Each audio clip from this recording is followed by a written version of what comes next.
China ఒక కీలక నిర్ణయం తీసుకుంది. మనం గతంలో కూడా ఒక వీడియో చేయడం జరిగింది.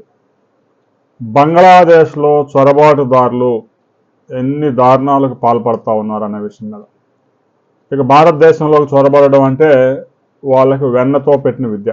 గడిచిన 4 దశాబ్దాల్లో 1,60,00,000 మంది బంగ్లాదేశీయులు భారతదేశంలో చొరబడి అటు బెంగాల్లోను, ముంబైలోను, హైదరాబాద్లో, కోయంబత్తూరులో, పాలక్కాడ్లో, కొచ్చిన్లో, తిరువనంతపురంలో గుంపులుగా సెటిల్ అయిపోయారు.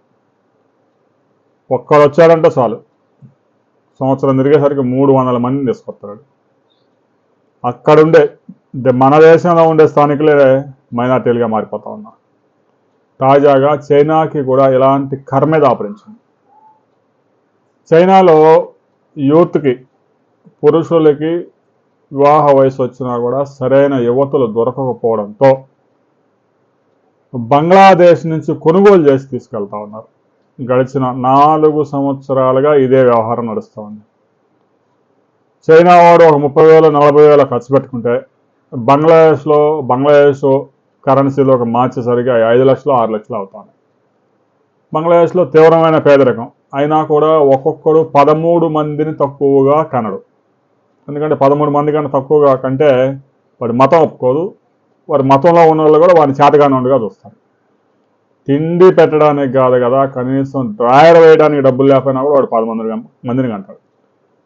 దీంతో ఆడపిల్లల్ని పెద్ద ఎత్తున అమ్ముకుంటా ఉన్నారు. దీనికి పెద్ద బ్రోకర్ల వ్యవస్థ కూడా తయారైంది.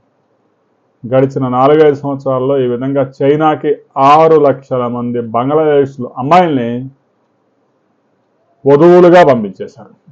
చైనా వాడు 2-3 సంవత్సరాలు చూస్తాడు. వాడు కాపురం చేయాలనుకుని చేస్తాడు, లేదంటే తర్వాత తలాకు. ఇంకా తర్వాత చైనాలో ఉంటుందా, బంగ్లాదేశ్ మరలా తిరిగి వచ్చిందా అనే దాని గురించి సమాచారం లేదు. చైనాకు ఒకసారి వెళ్తే తిరిగి రావడం సాధ్యమా?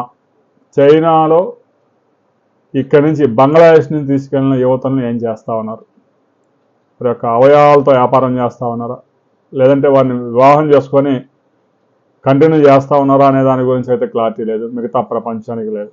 తాజాగా బంగ్లాదేశ్ అమ్మాయిని తీసుకురావద్దని చైనా హెచ్చరికలు జారీ చేసింది ఆ యువతకి. ఎందుకంటే ఈ చొరబాటుదారులు, ఈ వివాహం పేరుతో వెళ్ళిన వాళ్ళు అంతవరకు ఆగరు. జపాన్లో ఏం జరుగుతుందో మనం చూసాం. లండన్లో ఎలాంటి తీవ్రమైన పరిస్థితులు వచ్చాయి, జర్మనీలో పరిస్థితి, ఫ్రాన్స్లో పరిస్థితి చూస్తూ ఉన్నాం. స్థానికులే మైనార్టీగా మారిపోతూ ఉన్నారు.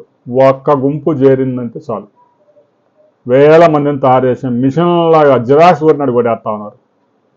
దీనికి సంబంధించి చైనా కీలక ప్రకటన చేసింది. ఒక్కళ్ళు కూడా బంగ్లాదేశ్ నుంచి సరిహద్దుల నుంచి తరలించడానికి వీల్లేదు, పొరపాటున దొరికితే ఉరిశిక్ష అమలు చేస్తామని చెప్పేసి చైనా ప్రకటించింది. దీనిపై మరిన్ని అప్డేట్స్తో మరో వీడియోలో మనం కలుసుకుందాం.